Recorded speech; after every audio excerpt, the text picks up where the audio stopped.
Hello YouTube, this is Morgan, Airspeed Prime here at my next Airspeed's Avatar Rewatch video. This one's going to be for Book 1 Water, Episode 14, The Fortuneteller, animated by JM Animation, so the main animation studio. Overall, The Fortuneteller is an episode I personally like, though I absolutely would acknowledge why some people would consider this to be, I think, one of the kind of least consequential episodes of the show in a way. I like it because I think it's well written, but it still has, some of the similar problems that a lot of the episodes from the second half of Book 1 have, of just not at all referencing the urgency of the plot, which is get to the Northern Water Tribe as quick as possible, so Aang and Katara can learn and we can progress, Sozin's Comet. This is one of those episodes that really feels like it just forgets that is a plot point and is just kind of an episode to itself. I do appreciate a lot of the character stuff here, and that like Sokka is like really funny in this episode with just his interaction of just him being, the skeptic as they go to a town that is basically that revolves around this fortune teller, Aunt Wu. And you get a lot of really fun interactions because he's being like really logical about it, and rightfully skeptic around all these people who are like pretty crazy about the levels to which they revolve their lives and like safety around Aunt Wu's predictions.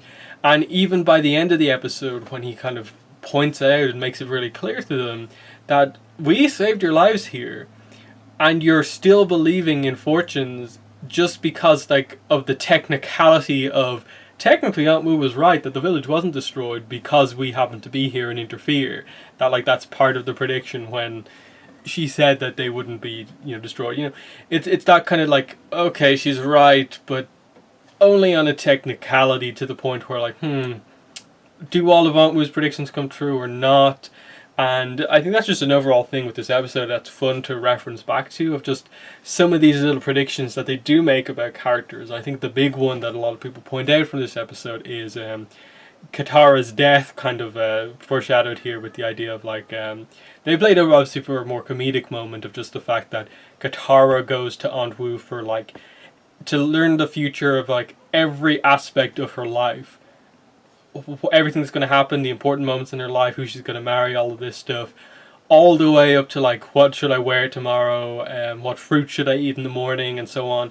And the big one that we get here is that Aunt Wu says that Katara will pass away in her sleep shortly after the birth of her third great-grandchild. Now, a lot of people misinterpreted this as like, oh, just being grandchild. They forgot about the great bit, and we're just like, wait, like Tenzin has 3 kids. Shouldn't Katara be, dead already if Aunt Wu's prediction is to be believed? But no, great-grandchild. That means for Katara, that would be the children of one of the heir kids. So right now, Janora's the only one with a boyfriend in Kai, so those two would seem like the most likely to, have kids first.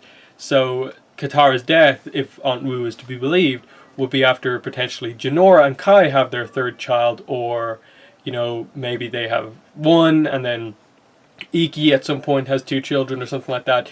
There's always a few ways they can do it, but right now Katara's grandchildren are the heir kids, and for her to have great-grandchildren, it will be the heir kids' kids.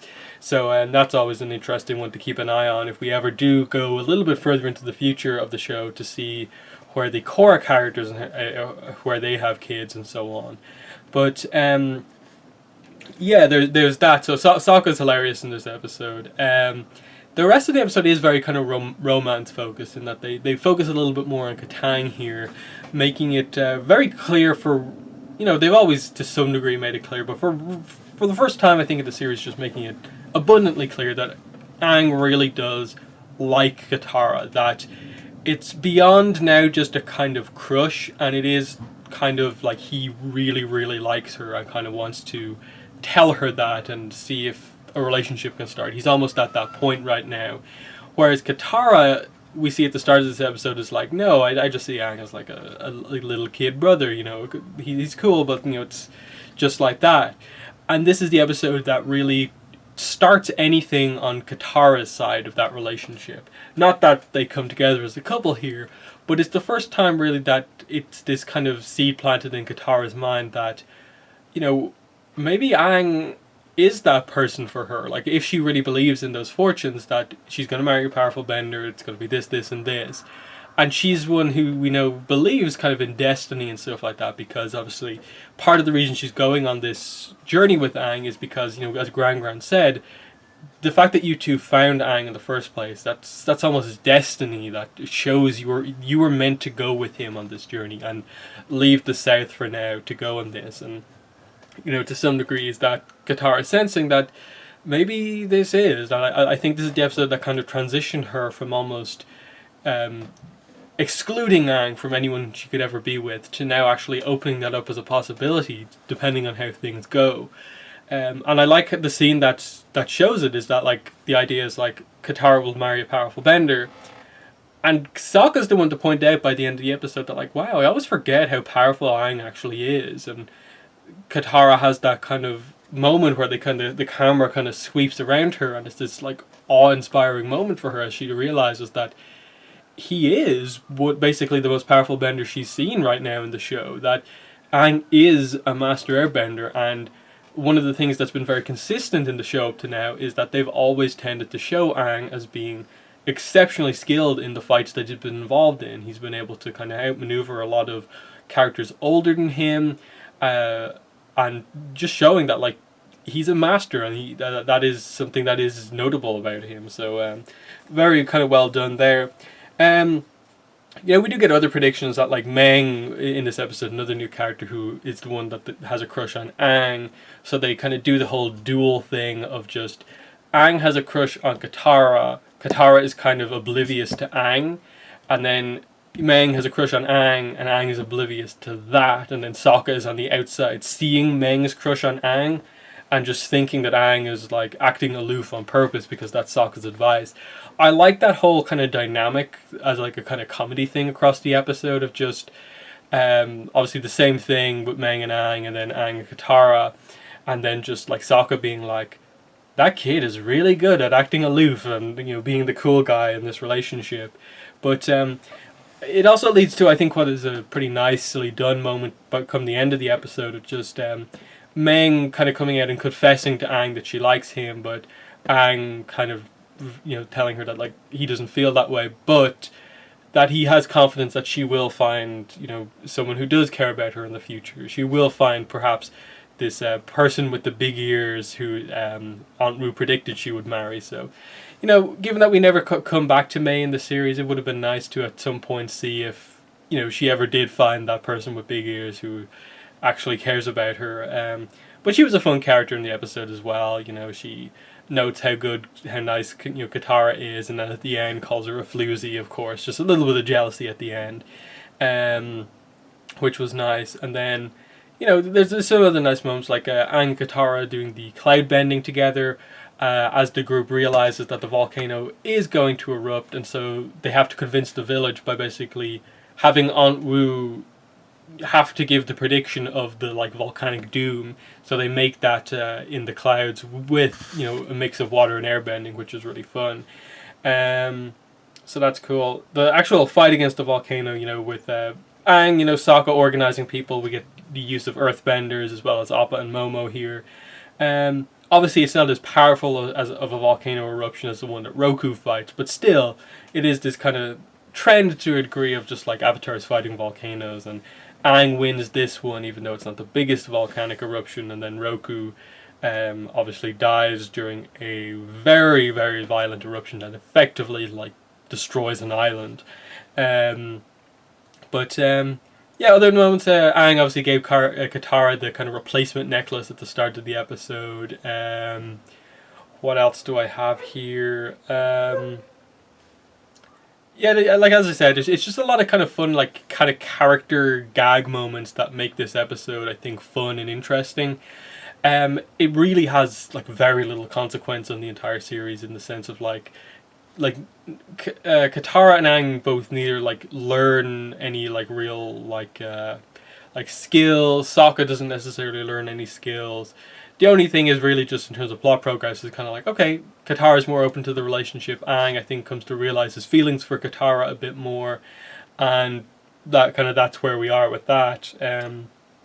But so yeah, like I'd say, like it's one of those episodes where, depending on how much stock you put in a lot of these kind of fun character moments, that's really going to determine where you place this episode. If you don't care about this stuff and are just really beeline on this episode being like about important things, you probably rate this quite low within the overall series. But if you really like a lot of that stuff, I can certainly see why people would maybe, not make it like a top 10, top 15, but certainly like place it like maybe somewhat out of position for some people as like 15 to 20, somewhere in that region, that it could be like a personal favorite for you. This is definitely that type of episode, with the fun character interactions. But yeah, I think that's really all I want to say here with this one. It's pretty to the point. I think it always has that aspect of it being like a fortune-telling episode of just, will a lot of that stuff come true? The main one, as I said, being the Katara with the